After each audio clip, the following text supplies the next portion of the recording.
Nurses like you don't belong in my ER, sweetheart. Especially not military types who think they know better than real doctors. That is what Dr. Whitfield said 48 minutes before a Black Hawk helicopter would land on Cedar Creek Medical's roof and end his career forever.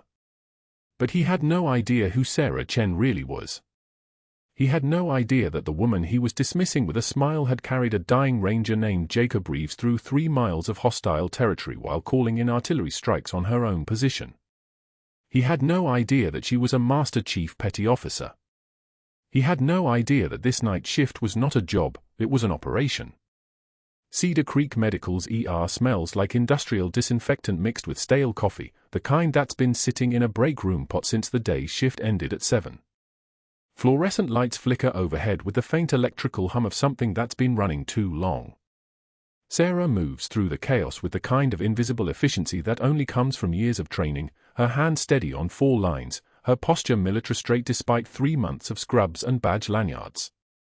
To the other staff, she's just another overqualified RN, the type who always asks too many questions and never quite fits into the rhythm of hospital gossip. They don't notice when she touches the pair of worn combat boots in her locker before each shift, her fingers brushing the scuffed leather like checking a weapon before deployment. They don't see the faint scar that runs from her collarbone down beneath her scrubs, thin as a razor line, a reminder of shrapnel that was meant for someone else. Tonight is a Tuesday. The ER is running at 65% capacity, which for a Houston hospital means controlled chaos instead of organized panic. Sarah has been working the night shift at Cedar Creek Medical for exactly 91 days. Long enough to understand the routines. Long enough to map the psychiatric ward access routes. Long enough to be invisible. She was stationed here on orders from JSOC Command for one reason, to monitor a patient named Jacob Reeves who cycles through the psychiatric ward on irregular intervals, medically discharged from the Army Rangers with a traumatic brain injury sustained at Bagram Airfield 14 months ago. Reeves has a tattoo on his neck, Bagram Airfield coordinates that she recognizes the way a mother recognizes her own heartbeat. She was there when those coordinates mattered. She was there when Reeves mattered. She was there when he stopped remembering faces. The classified briefing had been sparse. 3 sentences on a secure line, Reeves is part of a larger network. Medical records show he's receiving pharmaceutical supplies that don't match his prescriptions. Track the connection. Identify the handler. The drugs moving through veteran networks, diverted opioids destined for something darker than pain management, that's the conspiracy she's here to unravel. But the drugs are secondary. The real reason she was sent to Cedar Creek Medical was to protect Jacob Reeves, even if he no longer knew her name. Sarah finds him at 2302 in the psychiatric observation ward on the 3rd floor, sedated in a bed with side rails raised and a monitor tracking vitals that spike and drop like an EKG recording trauma that won't stop replaying. He's a big man, 240 pounds of muscle gone slightly slack from forced sedation, with a shaved head and forearms covered in tattoos. One of them, visible on his neck, is the Bagram Airfield coordinates. She recognizes the exact latitude and longitude, 34.816, 69.208. She was there when those numbers mattered. She was there when the mission was called in. She was there when she carried him 3 miles to extraction while his blood soaked through her uniform and his name became the only prayer she remembered. But his name is written on his chart as Ranger Jacob Reeves, acute psychiatric admission. The file notes list diagnoses: combat-related PTSD, traumatic brain injury with persistent memory impairment, medication-resistant psychotic episodes. His last episode occurred at 1930 when he began screaming about enemy combatants in the hallway. No hostiles were present. The hallway was empty except for a medical student and a nurse's aide. But Reeves had seen something his damaged brain couldn't distinguish from reality. His pupils had dilated. His heart rate had climbed to 142. His hands had formed fists like he was still holding a weapon. And Dr. Whitfield had ordered chemical restraint. Sarah had been reviewing his chart when the order came down, a notation from Whitfield's rounds at 2015, patient resistant to verbal de-escalation. Administer 5 mg for haloperidol and 2 mg midazolam. Implement soft restraints. The drugs were aggressive. Not wrong for a hospital ER, but aggressive for a man whose brain was already fractured, already struggling to distinguish past from present. Sarah had read the order once, then again, the way a sniper reads wind conditions before a shot. There was a protocol for this. There was a better way. De-escalation first. Chemical restraint only if de-escalation failed. Reeves responded to calm voices. Reeves responded to specific verbal anchors. She knew because she'd trained him years ago, in a different life, when they were both still whole. She had approached Whitfield at 2034 with her voice carefully modulated, her words measured like she was diffusing something volatile. "Doctor, the patient is responding to external stimuli. Before we chemically restrain, we could attempt verbal de-escalation. The research suggests." Whitfield had turned toward her with a smile that didn't reach his eyes. He was a tall man, mid-50s, with the kind of tailored confidence that comes from never being questioned. His lab coat was pristine white. His shoes were Italian leather. He was the type of doctor who made rounds like he was inspecting his kingdom, and the kingdom had disappointed him. "You're suggesting I'm incompetent?" "No, sir. I'm suggesting protocol. The protocol is my decision to make." "Yes, sir." "Then we're finished here." But they weren't finished. Not even close. That's when the real nightmare began. Whitfield had walked past her toward the psychiatric ward, his shoes clicking against the tile floor like a clock counting down. Sarah followed at a professional distance, watching his movements with the practiced attention of someone trained to read threat indicators. His shoulders were rigid. His jaw was set. He was angry, not the explosive kind of anger, but the controlled kind that comes from wounded pride. Sarah had questioned his authority in front of a medical student. The medical student had heard her suggest that Whitfield might be wrong. In an ER hierarchy, that was a transgression. At 2013, Whitfield had halted her in the hallway outside the psychiatric ward. The observation windows showed Jacob Reeves still thrashing in his bed, his body fighting the early stages of sedation.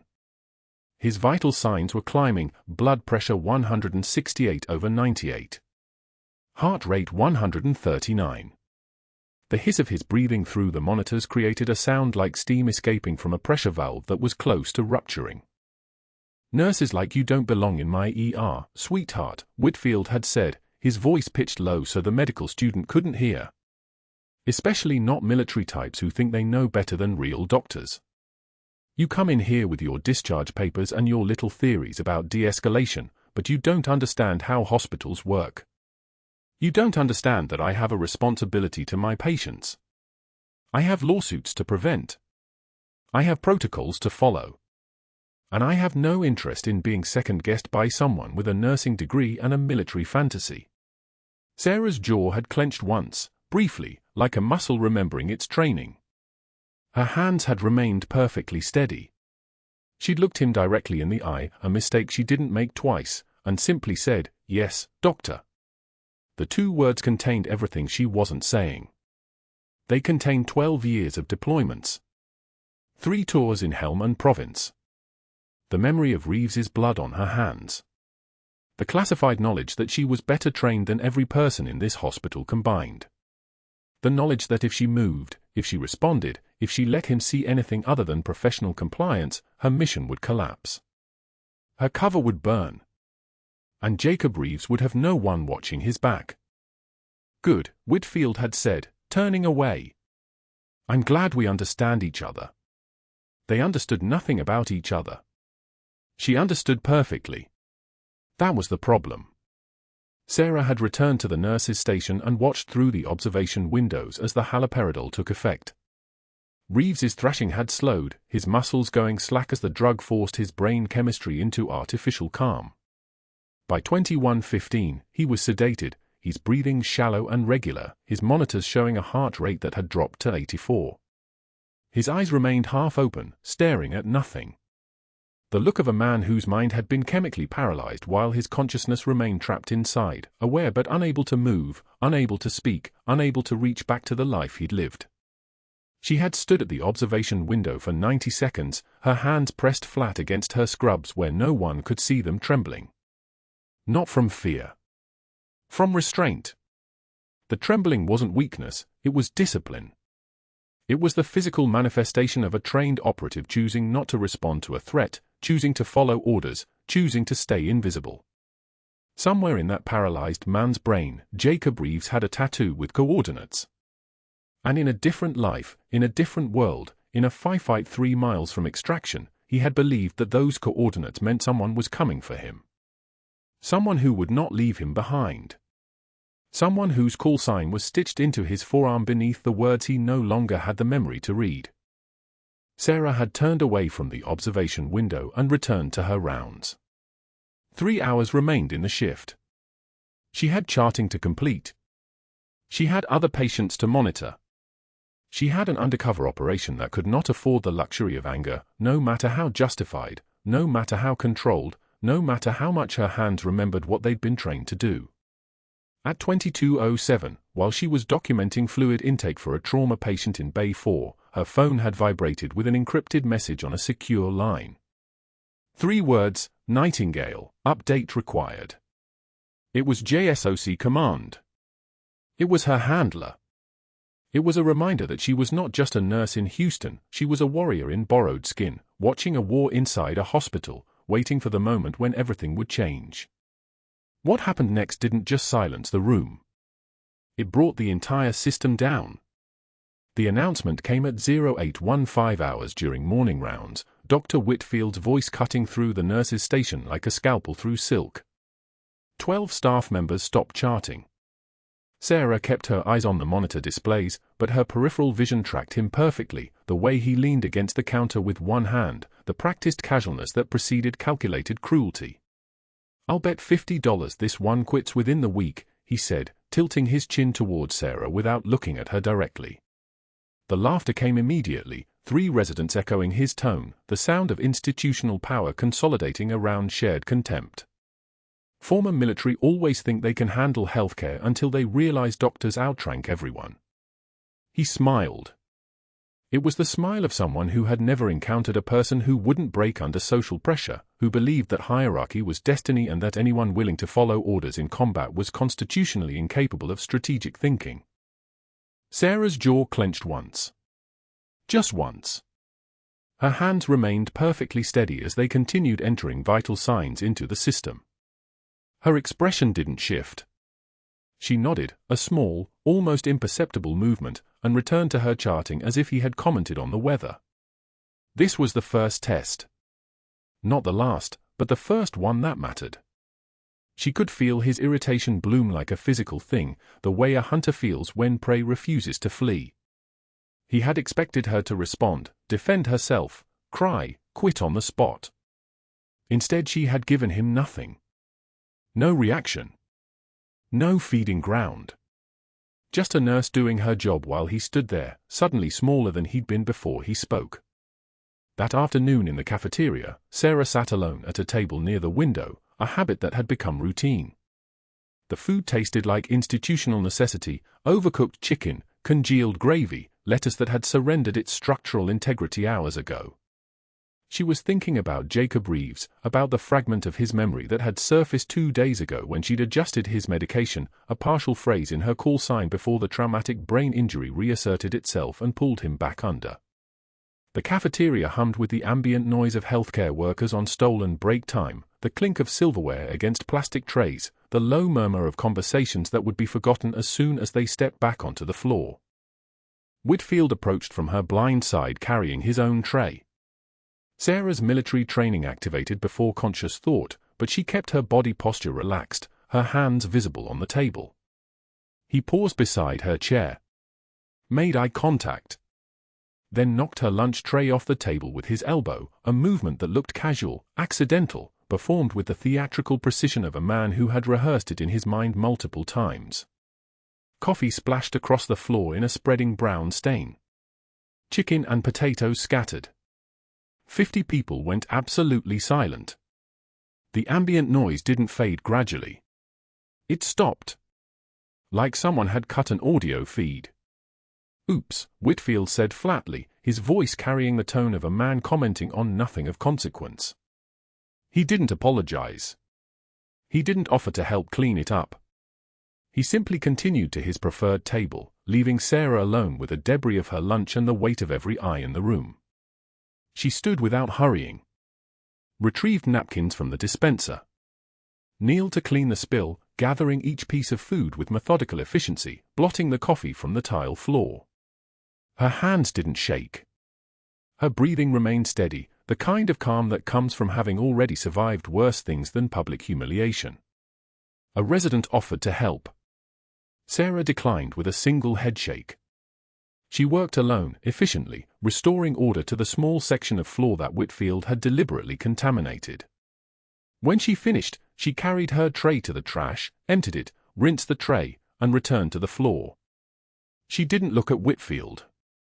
She didn't acknowledge the moment. She simply walked back to her patients as if nothing had interrupted her shift. But that wasn't the worst part. The worst part came that evening. Sarah was walking past the ICU at 1847 hours, a patient chart in her hands, moving between rooms with the practiced efficiency of someone who had logged over 1,500 hours in this building. Whitfield emerged from the opposite direction, and in one smooth motion, a motion that had clearly been choreographed in his mind, refined through fantasy into something approaching art, he threw a second patient chart directly at her feet. The paper scattered across the linoleum like autumn leaves, some sliding under the medication cart, others landing face down in the hallway. He did it in front of 3 nurses and a respiratory therapist. "Pick that up, sweetheart. Filing is more your speed than diagnostics." The words were delivered with a smile. The smile of a man who believed he was performing brilliance, orchestrating a moment of such masterful humiliation that it would finally break her. The smile of a man who had never encountered actual resistance because he had spent his entire life in environments where institutional hierarchy was the only metric that mattered. Sarah bent. She collected each page with precise movements. She tapped them into alignment on the floor, straightening the edges with the same discipline she had once applied to her dress uniform. She stood, carrying the chart to the ICU filing rack, and returned it to its proper location. Every movement was controlled. Every motion carried the weight of professional competence. She walked to her next patient without acknowledging him. Without looking back. Without giving him the satisfaction of seeing anger, humiliation, or defeat in her eyes. She had been trained by the United States Navy to endure interrogation, deprivation, and psychological pressure. A doctor's contempt was nothing. It was a distraction she could manage by treating it as data, information to be catalogued and processed but not internalized.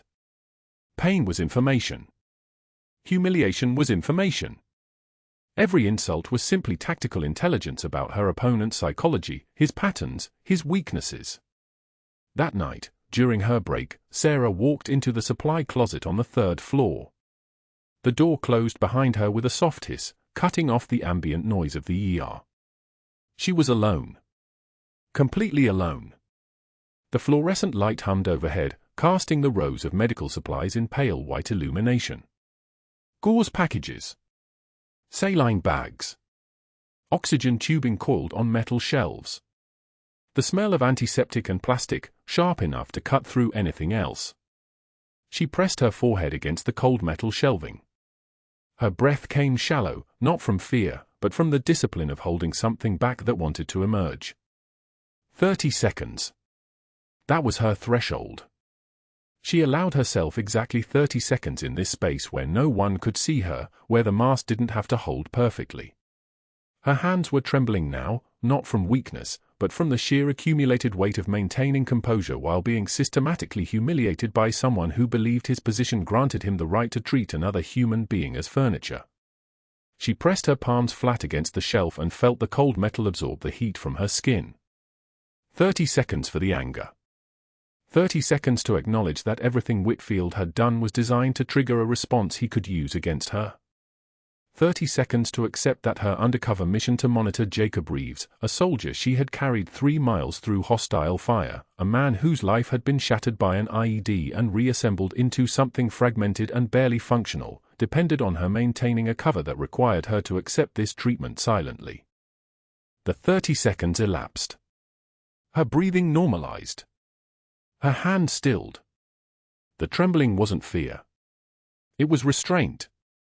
It was the accumulated force of training and discipline and operational necessity being held in perfect containment.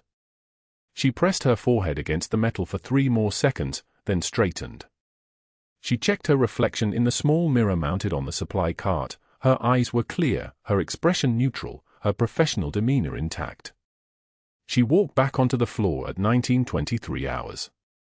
The mask was perfectly in place. The night shift continued around her like water around a stone, people moving in their patterns, unaware that they were in proximity to someone operating at a level of controlled intensity that most people never achieved.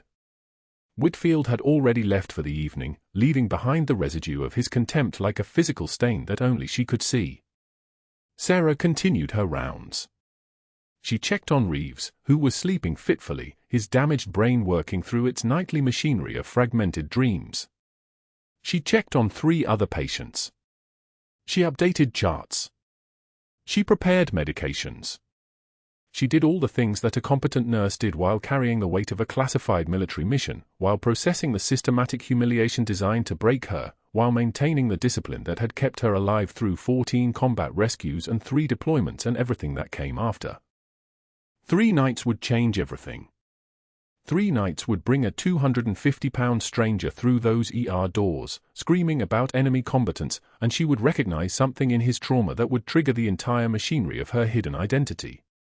But tonight, she was still just a nurse, still just someone being underestimated by a man who had no idea he was standing next to someone who could end his career with a single phone call. Someone who was choosing not to. Not yet. Not while there was still work to do. Not while Jacob Reeves was still in her hospital, still fragmented, still lost in the maze of his own broken memory. The night shift continued. The hospital hummed. And Sarah Chen, Master Chief Petty Officer, continued her quiet work in the darkness, accumulating the intelligence she needed, maintaining the discipline that would eventually bring everything down. The hospital hummed through the night shift. Fluorescent lights buzzed overhead, casting that particular shade of institutional white that made everything, the walls, the tile, even the staff, look slightly corpse-like. Sarah moved through the ER with the invisible efficiency of someone who'd learned long ago that work was easier than thinking. 3 months at Cedar Creek Medical. 90 days of being dismissed, ignored, treated like a body that happened to have a nursing license. She could live with that. She'd lived with worse. The automatic doors exploded inward at 02 for 7 hours. A 250-pound man staggered through the opening, his head wound bleeding freely, his eyes wild with the particular terror of someone watching enemies that nobody else could see. His shirt hung open, revealing a Bagram airfield tattoo on the left side of his neck, the stylized silhouette of the airfield's control tower surrounded by coordinates. Sarah's breath caught. Not because of fear. Because of recognition. Jacob Reeves. The Ranger. The one she'd carried 3 miles through enemy fire. The one who'd had her call sign tattooed on his forearm but no longer remembered her name. He was screaming now, raw animal sounds, his voice cracking with terror. Contact! Contact! We got enemy combatants in the compound. Call it in. Call it in. The ER erupted into controlled chaos that instantly became uncontrolled panic. A nurse retreated behind the reception desk. An orderly backed toward the medication room. Dr. Whitfield appeared from one of the back offices, took one look at Reeves, at the blood, at the size of him, at the absolute conviction in his screaming, and turned to security. Get him out. Now. That's a threat assessment. The security guard, a man named Torres, maybe 5'9", carried maybe 190 with the muscle, stepped forward with his hand up. Sir, we need you to calm down. You're safe. You're in a hospital. We're taking fire. Reeves spun toward Torres, his movements jerky and uncoordinated, his pupils blown wide. Get down. Get down. The rooftop, can you see them? Torres didn't run. He did something worse. He reached for Reeves' arm. Sarah moved. She didn't run toward him. She walked toward him. Boots on tile, the sound deliberate and even. 1, 2, 3, 4. Her hands were open, palms forward, visible. Nothing concealed. Nothing threatening. She moved through the panicked staff like she was parting water, and when she was 6 feet from Reeves, she stopped. Jacob. His given name. Not Ranger. Not Soldier. His name. Reeves' head whipped toward her, his eyes still wild, but something shifted in his face. Some fragment of recognition that lived beneath the chemical fog. His hand started to reach for something, a weapon that wasn't there, muscle memory responding to a threat his brain insisted was real. Jacob, look at me. Sarah's voice had dropped an octave. The voice from the desert. The voice that had once talked him down from a rooftop at Bagram after his 3rd consecutive 60-hour patrol. You're not in contact. The enemy isn't here. You're in Cedar Creek Medical in Houston, Texas. It's 02 for 7 hours. You're safe. Reeves' breathing was ragged, his eyes darting around the room as if he could will the combat theater into existence through pure conviction. His hands were shaking. Not from fear, Sarah recognized. From the drug. Whatever was in his system was flooding his nervous system with adrenaline, and his brain was translating that chemical reality into the only context it knew, combat. I can hear the rotor blades, Reeves said, his voice cracking. They're coming. They're going to. No rotor blades. Sarah stepped closer. 2 meters now. She raised her right hand slowly, keeping her palm visible, and pressed her left hand flat against her sternum. A gesture he would recognize. A gesture that meant I am unarmed and you are not alone in this. A gesture from the desert. You see me. Real. You smell the hospital. Real. The fear is the drug, Jacob. Not the situation. The drug is lying to your nervous system. Something flickered behind his eyes. Not clarity. Not yet. But a hairline fracture in the psychosis. I'm Nightingale, Sarah continued, her voice steady as a surgical laser. You know Nightingale. Nightingale doesn't lie. The room had gone absolutely silent. No one was moving. Torres had frozen mid-step. The nurses had stopped their careful retreat. Even Whitfield's hand had stilled on his phone. The fluorescent lights hummed. Somewhere in the distance, an ambulance siren wailed, but it was outside, in the real world, not in this bubble of crystallized time. Reeves' breathing slowed. Not normalized. Slowed. His pupils remained blown wide, his sweat-soaked shirt clinging to his body, but the absolute conviction that he was in immediate danger seemed to shift, just barely, into the realm of uncertainty. My hands are coming up, Sarah said. You remember this. You're going to watch them come up. You're going to see them. No surprises. She raised both hands slowly, palms out, until they were visible at shoulder height. The gesture of surrender. The gesture of trust. Reeves' eyes tracked the movement with the hyperfocus of someone trying to process a reality that his drug-altered brain was rejecting. That's right, Sarah whispered. You see the hands. Those are the hands that pulled you out of the wash at Sanjin Valley. Those are the hands that tied your tourniquet when the shrapnel took your femoral artery. You know these hands, Jacob. They don't hurt you. 90 seconds had passed. Maybe less. Maybe more. Time moved differently in these moments. Reeves sank to his knees. Not in surrender. In collapse. His body had finally accepted what his mind was refusing to acknowledge. The threat was chemical, not physical. The danger was internal, not external. The terror was real, but the cause was wrong. He was hyperventilating now, his massive frame folded forward, his hands shaking violently against the linoleum tile. Sarah dropped to her knees beside him. She didn't touch him. Not yet. She simply knelt there, visible, present, her hands still open. I'm staying right here, she said. You're going to breathe with me now. In for 4 counts. Hold for 4. Out for 6. You know this. You've done this. In for 4.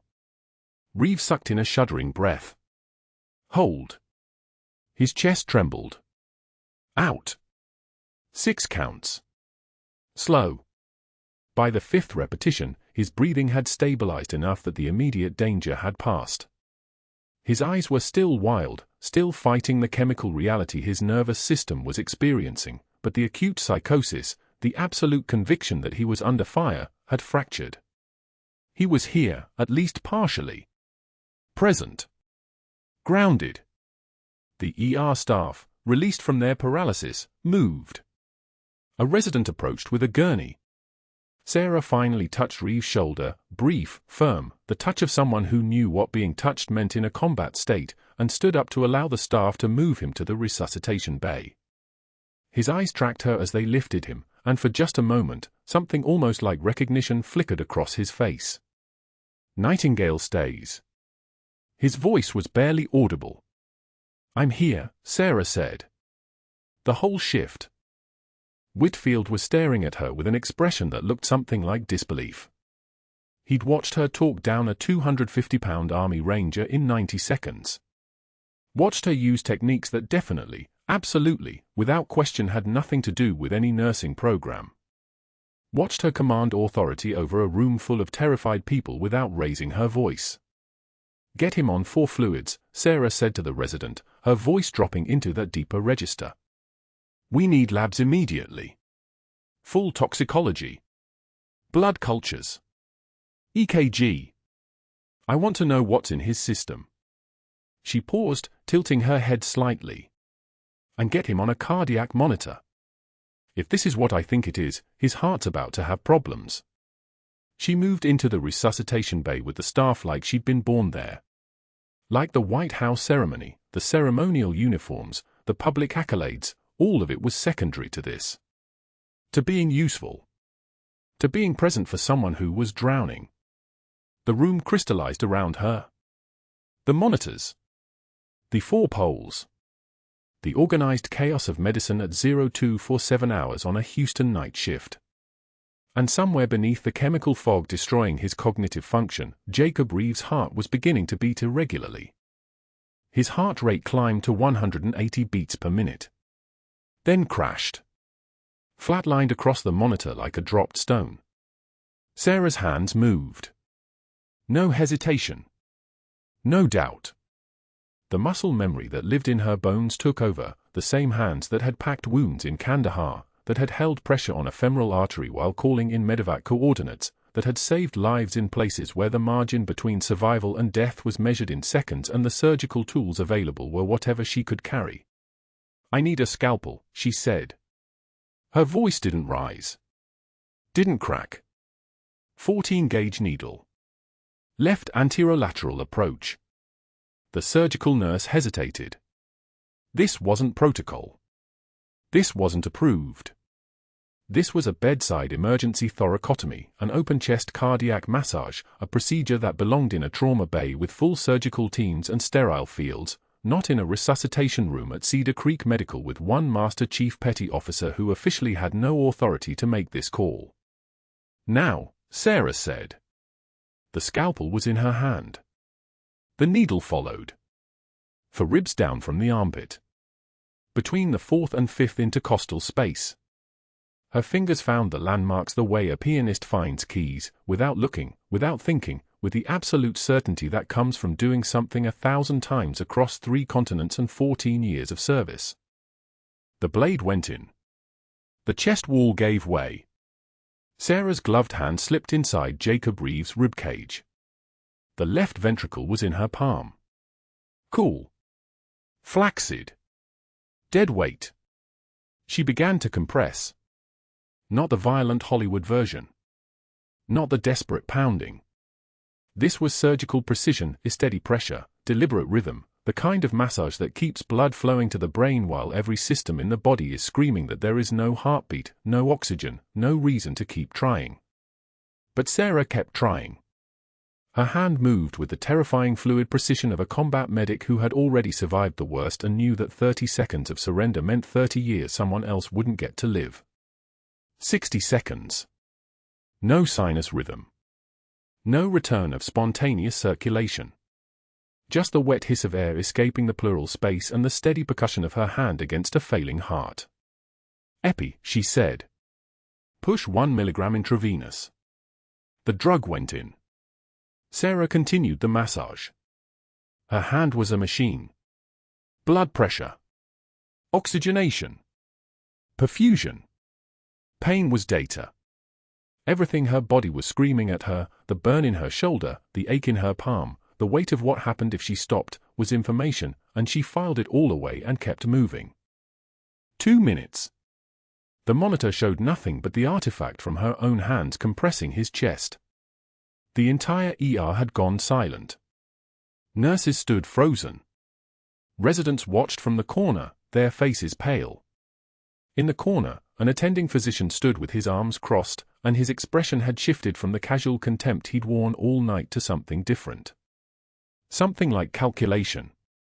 Something like the look of a man watching someone operate at a level he'd never reached, doing something he'd never been trained for, in a place where that kind of competence couldn't exist. That man was Dr. Whitfield. And he was watching through the glass partition that separated the resuscitation bay from the rest of the unit, and Sarah could feel his eyes the way you feel crosshairs. But there was no time for that. There was only the heart in her hand and the clock ticking past for minutes and the knowledge that after 10 minutes of no perfusion, the brain begins to die in earnest, and Jacob Reeves deserved better than that. He deserved better than to survive Bagram and IEDs and 3 years of psychiatric holds only to die on her watch in a Houston ER at 2:27 in the morning. She kept massaging. 3 minutes. For minutes. The monitor remained flatlined except for the artifact from her compressions. Nothing. No electrical activity. Just a muscle that had forgotten how to work, and a woman who refused to forget for either of them. "Come on," she whispered. Not to Reeves. To herself. To the muscle. To the universe that had put them both in the same ER at the same moment and given her exactly the skills she needed if she was willing to break every protocol Cedar Creek Medical had on the books. She was willing. 5 minutes. Her hand moved with the same rhythm it had maintained for 60 seconds, for 2 minutes, for 3. The muscle memory that had learned in trauma bays and forward operating bases didn't recognize the concept of fatigue. It recognized the concept of mission completion. It recognized that stopping was the only way to fail, and Sarah Chen had never been a quitter. At 6 minutes and 47 seconds, something shifted. The monitor beeped once. A single electrical complex. Barely visible. Sarah didn't pause. Didn't speak. Kept the compression going because one beat meant nothing, meant only that the heart was listening, was responding, was being dragged back from the edge by sheer mechanical will. 7 minutes. The monitor showed 2 beats. 3 beats. A rhythm attempting to establish itself like a plant growing through concrete. And then, at 7 minutes and 14 seconds, the line climbed. Sinus rhythm. Strong. Steady.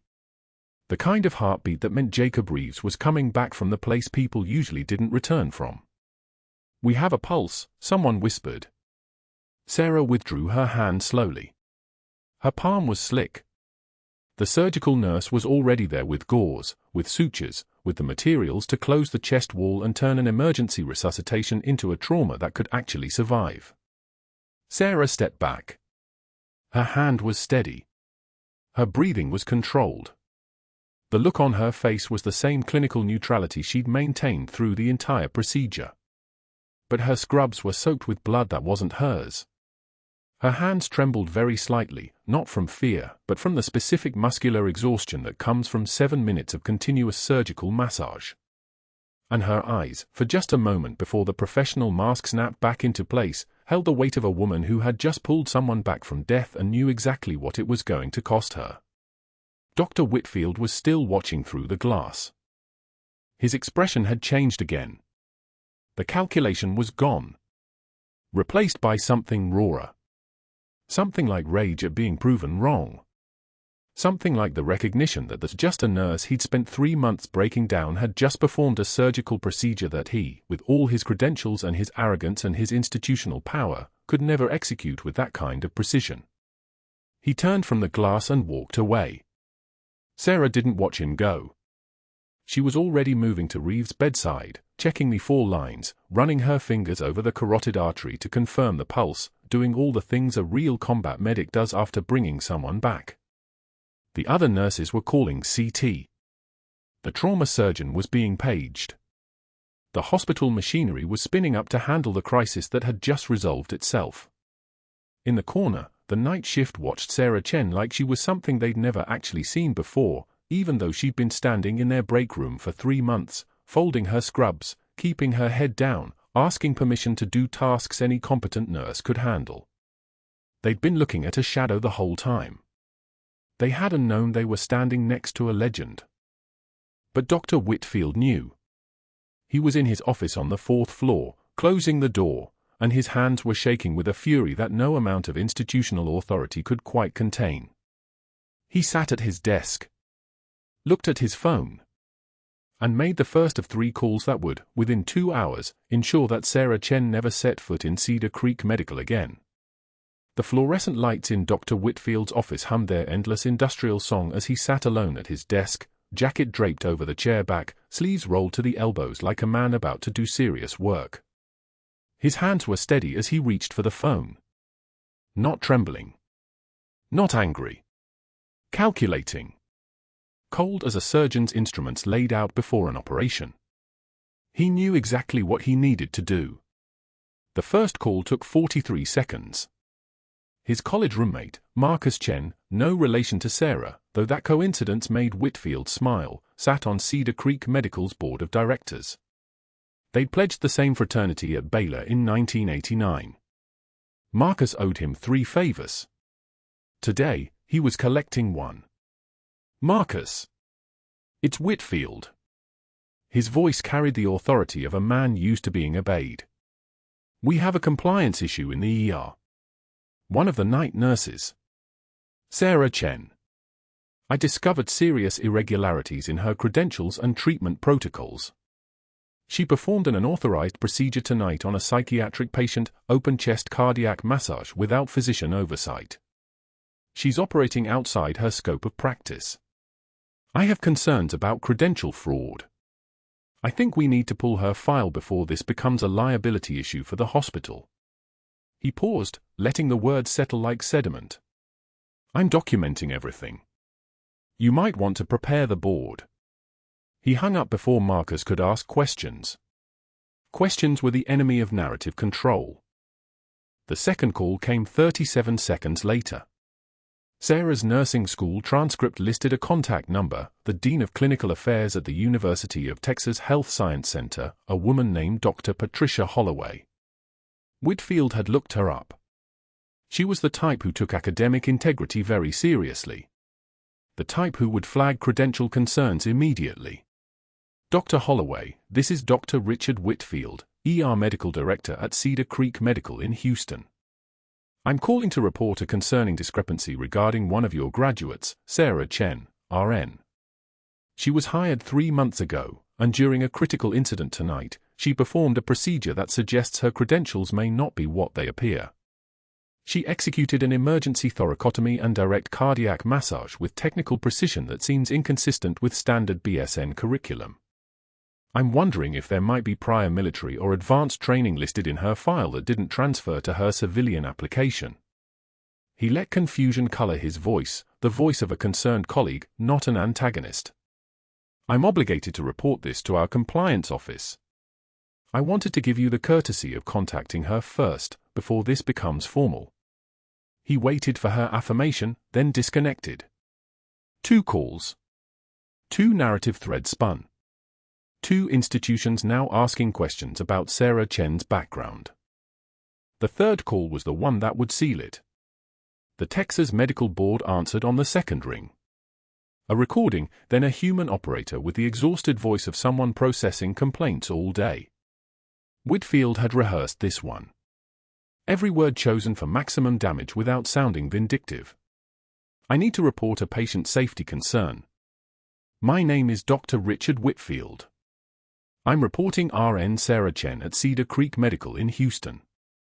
He spelled everything carefully. Tonight, she performed an unauthorized open-chest cardiac massage on a psychiatric patient without physician direction. She did not have training authorization on file. She operated outside her scope of practice. I documented the incident and I have witness staff who can verify. Additionally, I have reason to believe her RN credentials may contain falsifications.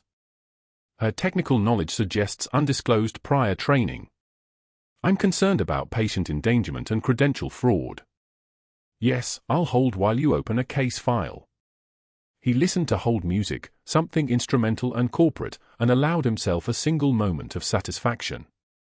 By tomorrow, Sarah Chen would be flagged in 3 separate systems. By the day after, suspended. The receiver clicked down at 2:08 a.m. He looked at his hands. Still steady. Still clean. He'd won without ever raising his voice. Within 2 hours, everything Sarah Chen had built began collapsing. The first notification came at 4:15 a.m. Cedar Creek Medical's HR department, alerted by board chairman Marcus Chen at his home at 3:50 a.m., immediately pulled Sarah's personnel file. The compliance alert triggered automatic protocols. Access badge disabled. All login credentials revoked. Psychiatric hold on her nursing license pending investigation. A 2-sentence email sent to her personal account: your employment at Cedar Creek Medical is suspended effective immediately pending investigation into credential fraud and patient safety violations. Do not report to your scheduled shift. Do not access hospital facilities. Further communication will come through HR counsel.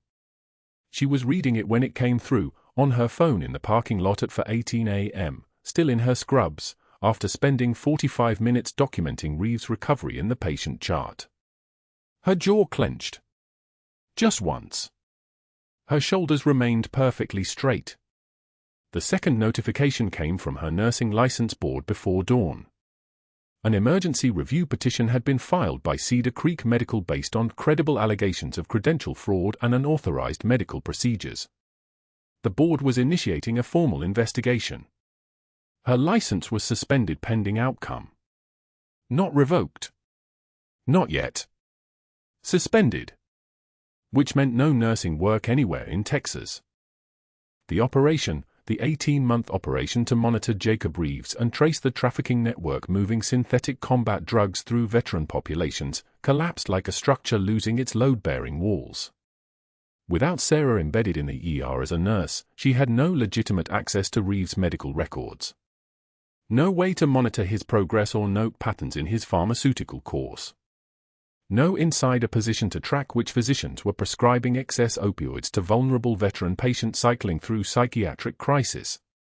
The network had a warning system now. Dr. Whitfield had accidentally triggered federal interest in her background when his attempts to verify her credentials pinged JSOC's classified personnel database. That investigation was still developing, would eventually destroy him, but right now, in this moment, the immediate effect was exposure.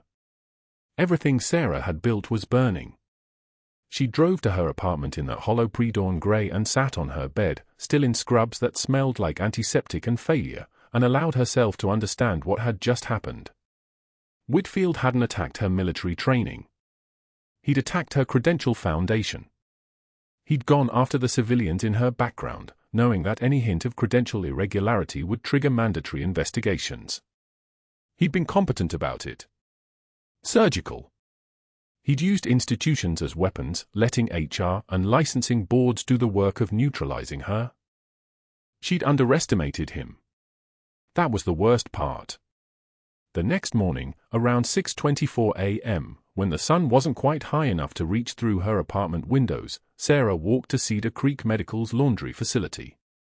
She still had a key card, they hadn't caught that yet. The industrial washers hummed their monotonous rhythm, and the air hung thick with the chemical smell of detergent and bleach. The laundry attendant, a woman named Diane who'd always greeted her with a nod, looked up from her sorting bin. "Morning, Sarah. You here for?" Diane saw her scrubs bundled in her arms. "Oh honey, no." Sarah didn't answer. She moved to the folding station and began laying out her night shift uniforms.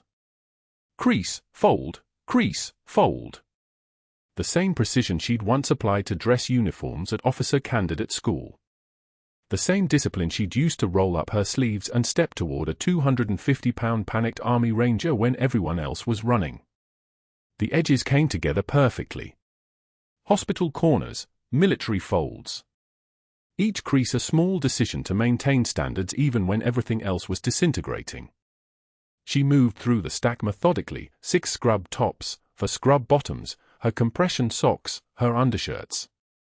The chemical smell of institutional laundry soap filled her lungs, the same smell that had been the background soundtrack of her 3 months here. Diane set down her work. "Sarah, what happened? You were good. You were really good." She didn't answer immediately. Just kept folding. Her hands moved with the muscle memory of 1,000 morning routines, deployed and civilian, formal and urgent. The trembling wasn't fear. It was restraint. Every neuron in her military training was screaming to take action, to hunt, to expose, to fight. But she was bound by rules she'd sworn to follow. Rules about undercover operations and federal jurisdiction and chains of command. When the final scrub top was folded and stacked, she looked at Diane. "I'm going on break," she said quietly. The attendant didn't laugh. She just nodded like she understood that the sentence meant something much larger than it sounded.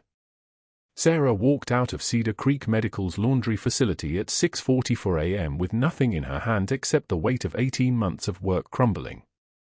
The Houston summer heat had already begun, you could feel it gathering, pressing down like a physical presence. She'd failed Reeves. She'd failed the operation. She'd failed the network of vets who were cycling through emergency rooms chemically dosed and medically trapped. She'd failed because she'd assumed her military training would be enough. Because she'd believed her composure and her expertise would protect her cover. Because she'd underestimated the length a mediocre man would go when he felt threatened by competence. But as she sat in her car with the engine off, hands gripping the steering wheel, she understood something else. Something that had been forming beneath the surface of her rage and disappointment. Whitfield had made a mistake. When he'd tried to verify her credentials, he'd poked the wrong system. He'd triggered federal interest in her background. And federal agencies, unlike local hospital boards, had very long memories and very thorough investigative capacities. She reached for her phone. It was 6:52 a.m. on a Tuesday morning. She had no badge. No job. No legitimate access to Cedar Creek Medical. But she still had a call sign. And people who answered when she called. This wasn't over. It was just entering a different phase. If you've ever felt invisible while doing your best work, if you've been doubted by someone threatened by your competence, you know the burn that Sarah Chen was carrying out of that laundry facility. The system had tried to silence her, but it had just activated something it didn't understand. Because the quietest people in any room aren't usually quiet because they lack power. They're quiet because they're saving it for something that matters. Subscribe to this channel and hit the notification bell if you want to see what happens when institutions finally realize who they've been standing next to. Like this video if you think Sarah Chen deserved better from the start. And comment, have you ever been pushed so hard that you decided the system pushing you needed to change?